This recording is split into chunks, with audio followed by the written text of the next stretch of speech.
Finally, man, the Ford Fiesta ST 2015 model year. It took me quite a while to track one down. It took me quite a long time to get my hands on one to do a proper test drive and a proper video. And they are getting extremely rare, increasingly rare on the used market. People are buying them up like crazy for all the right reasons, and so should you. We know the Fiesta ST is very good. We know it has a lot of pros. So I do want to get the cons out of the way. The biggest con of the Fiesta ST is, you guessed it. No, it's not me. It's where I am. This interior is dreadful. It's extremely budget, and it is also important to remember that it is based on an ultra budget car, the Fiesta, and it does have some performance goodies on top of it. On the bright side, this interior keeps the cost of the car down, but on the downside, it is a miserable place to be in, at least visually and somewhat tactile wise as well. Now, the materials are very, very cheap. It is not a visually pleasing interior either. There's some creaks, there's some rattles, and some of the things that I particularly don't like, and some of the things that I think Ford should have done better on, is one of the things is the steering wheel. So the steering wheel is too big. It's a large steering wheel for what the car is, and I think the Fiesta ST definitely would benefit from a smaller steering wheel. But obviously, developing a new steering wheel would be extra added cost. So really, what we're looking at is a regular Fiesta steering wheel with just a little ST badge at the bottom. It is practically unchanged. The gauge cluster looks like it's from a video game from 1998, and not in the best way possible, but it is very simple and it works well. It does the trick. It's clear to read, and we do have this odd gap in the middle that you can put your finger in. And really, the sole purpose of that is just to show the icon of the high beams. Other than that, very basic gauge cluster, and it works, but it is not visually appealing either. Now, the infotainment is expectedly dated. It is not one of the modern units at all. It is touchscreen though, but I don't really care, right? It doesn't matter necessarily, but the good thing is it is not a joystick that you have to play around with. It is actually touchscreen, and it's very basic. You connect your Bluetooth and you just play your music, and you mount your phone right here or somewhere in the area that you can get your navigation with. Other than that, it's fine. It does the trick, right? You can't expect too much. This Sony unit is very familiar to a lot of people, and it has this little knob in the middle for the volume that it just doesn't feel very sturdy, and I don't know why it looks like a joystick when it isn't a joystick. It doesn't go up and down or left and right, it just rotates. It doesn't, you can't even press it in, like it's not even a button. So it's really just a design piece for no reason. The Fiesta ST also has a lot of useless gaps in the interior. There's a gap right here in the middle that is far too shallow and far too small for anything meaningful, not even the key, and as soon as you start driving, it naturally just flies right out. Another gap right here that you would expect to be some sort of storage compartment, right? But no, it's just a gap, I guess, for design purposes as well. We do have some meaningful storage. We have some cubbies in the doors, and we have two cup holders right here and another cubby right here that, again, is very oddly shaped, and I don't know why it is like that. You can't really put too much there, but you can put some coins in there or maybe some small objects. Other than that, it's practically useless, and we do have a 12-volt outlet here as well. The armrest is small, and it constantly gets in the way of driving. When you're rowing through the gears, it's just, I'm constantly hitting it, so I'm forced to do one of these high elbow and flexion of the wrist. Look at the flick of the wrist. Like, this is a very common way for me to shift in the Fiesta, so it is unfortunate. I wish this wasn't here, or maybe it was a little bit further, just lower, I think, or further out. And even the top grip doesn't help in the Fiesta, unfortunately, and still end up hitting hitting the armrest. So yeah, flick of the wrist, it is. Another pretty comical thing that I noticed about the Fiesta interior, and it's also a pro as well because we do have the sunroof and I like that, but the cover, the curtain of the sunroof is actually metal, oddly enough. Listen to it. It is literally a piece of metal, so when you close it, it just makes this very metallic thunk that makes me giggle every time. Listen to this.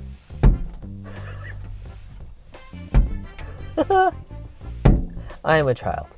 One other thing that I don't like is that we do have a cup holder in the middle of the floor behind the driver's seat, and if you're planning to carry 4 passengers and 3 passengers in the back, the middle passenger will be incredibly uncomfortable. Not to mention the passengers have to be quite small because the rear seats are quite cramped, but it is also a tiny car.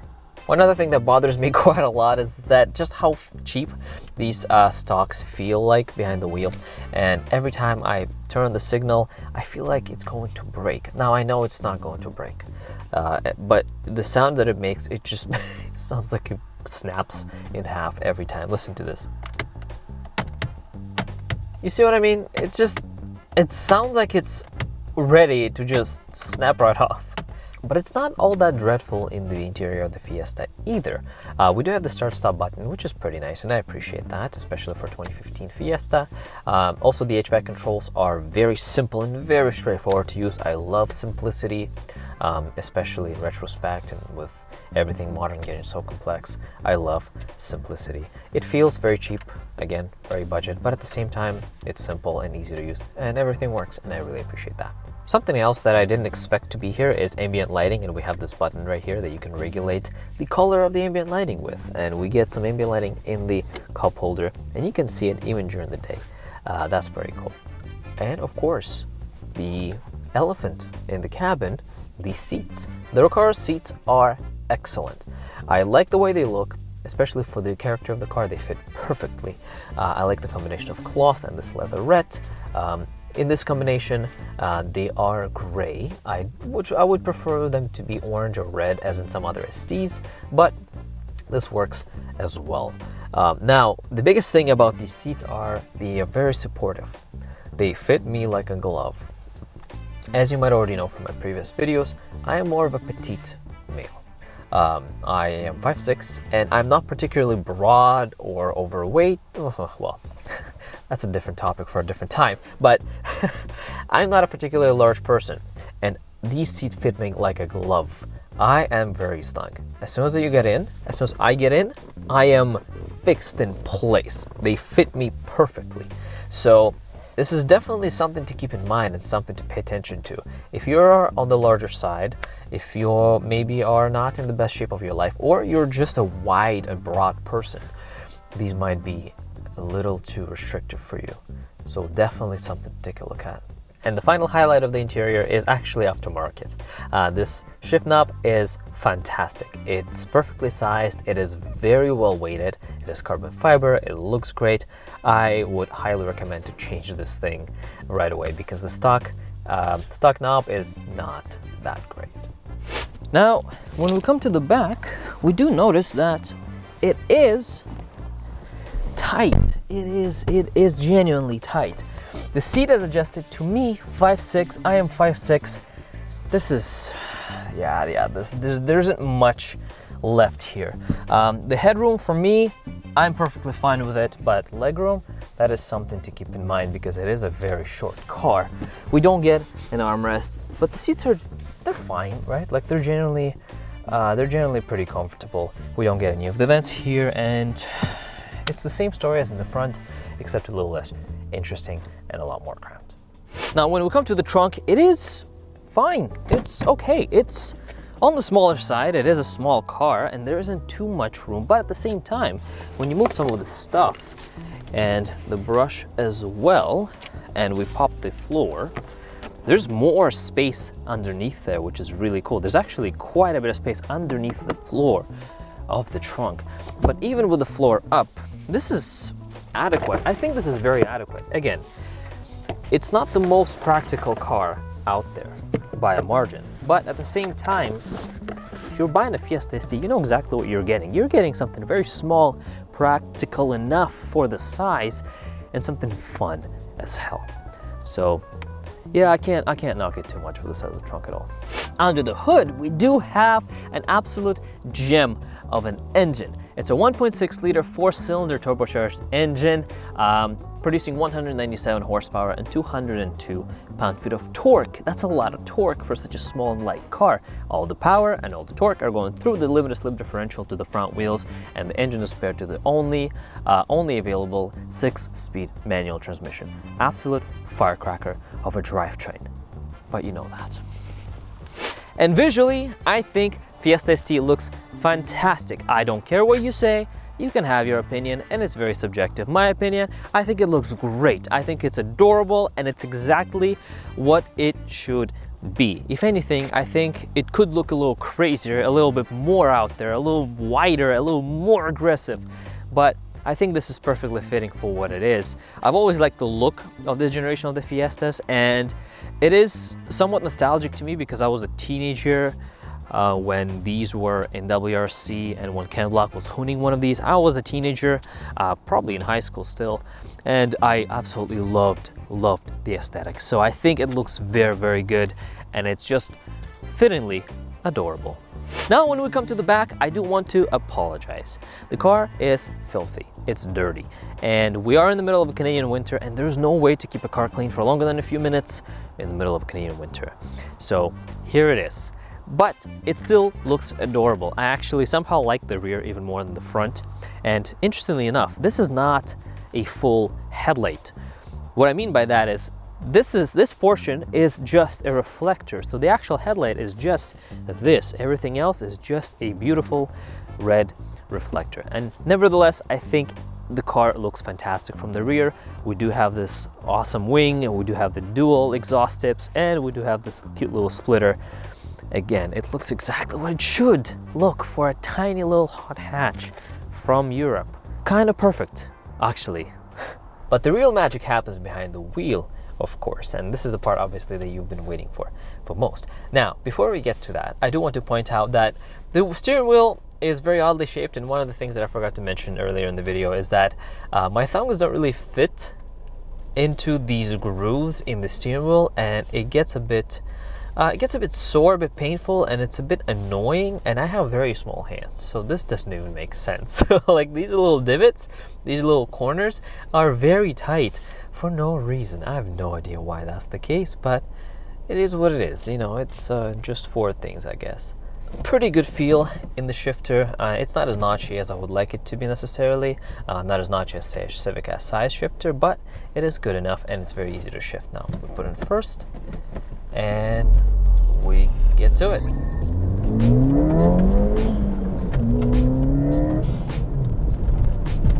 And right away we notice how firm the car is, but it's not entirely punishing, really.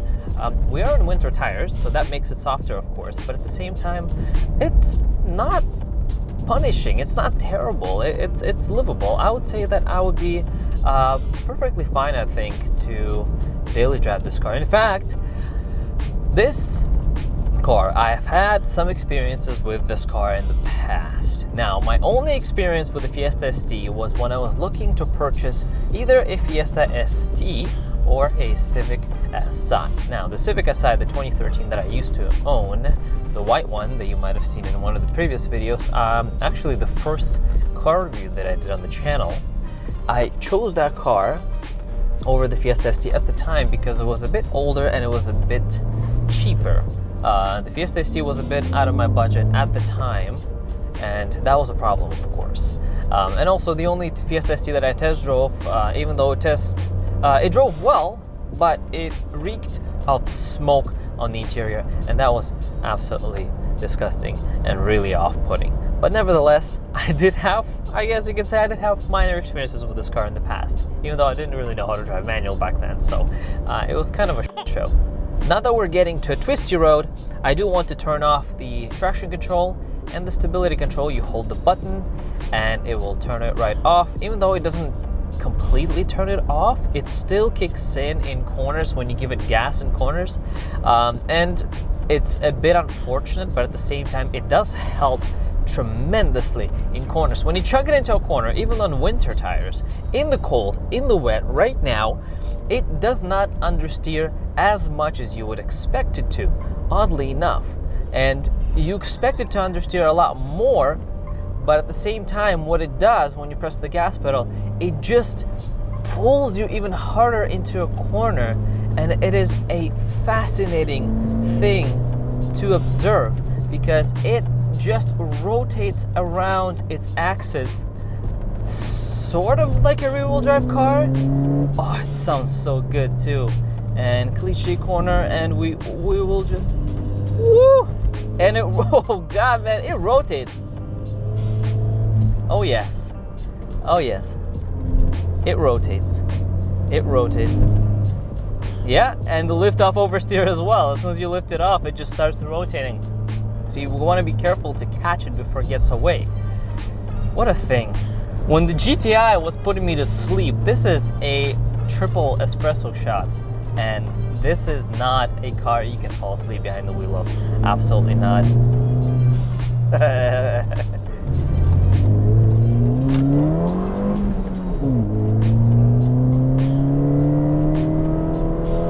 So much torque. So much torque. And it doesn't seem that fast on the numbers, and it really is not a number car at all. It goes to from 0 to 60 miles an hour in about 6.7 seconds, but at the same time, it feels a lot faster than that, a lot more exciting. The GTI, the one that was in the previous video, it accelerated much faster and much harder on the numbers, but it didn't feel as fast. It didn't feel as exciting. This feels fast without going fast.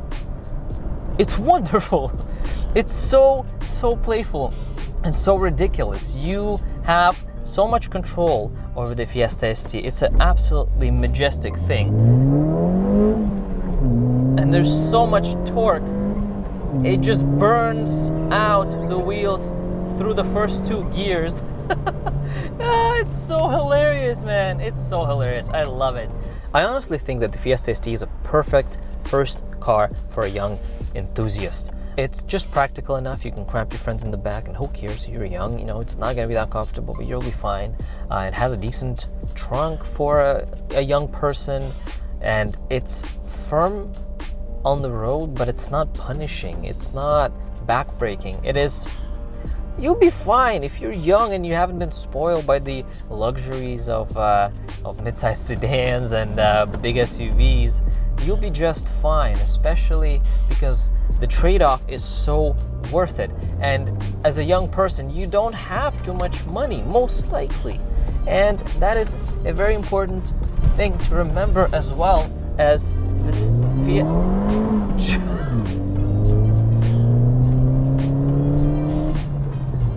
Excuse me. And it's important to remember that as a young person, you might not have a lot of money. So the Fiesta ST is actually so cheap to run on a daily basis. It's cheap to purchase. They're going for a very good price on the used market right now. You can pick them up anywhere from low 10s Canadian and all the way till like low 20s for a very fresh, like 2018 model examples. So you can purchase them for a relatively good price. They're practical enough. It's a very good first and only car, actually. It's a bit loud, it's a bit rough around the edges, of course. It's firm, but again, you won't care about it if you're a car enthusiast, because the drive is so worth it, and this drivetrain is so worth it, and the trade-offs are completely worth it. And as affordable as the Fiesta ST is to buy, it is even more affordable to run on a daily basis.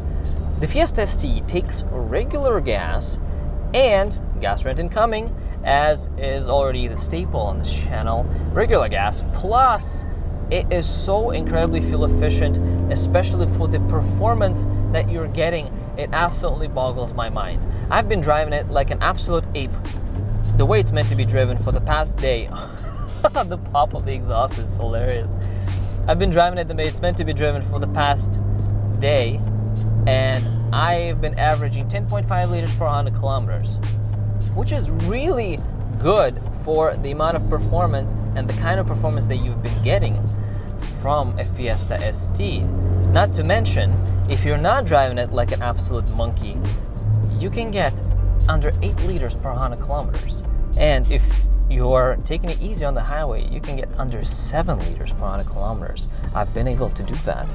That is absolutely insane to me for the kind of performance that you are getting with the Fiesta ST, because the amount of power and torque and fun, like this is probably the highest miles per gallon type car when it comes to fuel economy, and arguably cost, especially if you're looking for one single car that is cheap to run, cheap to buy, and will be surprisingly reliable. This is the car to get. Yes, they've had some issues, and some people will tell you anecdotal evidence of them having some relatively serious issues, but at the same time, the drivetrain and the things that are most expensive, they don't tend to break if you keep the car stock. Yes, some electronics go haywire because, you know, it's an older Ford, right? But the drivetrain is excellent, and it's been holding up very, very well, and people have been beating the snot out of these cars for like 6-7 years now, and they've been holding up very, very well.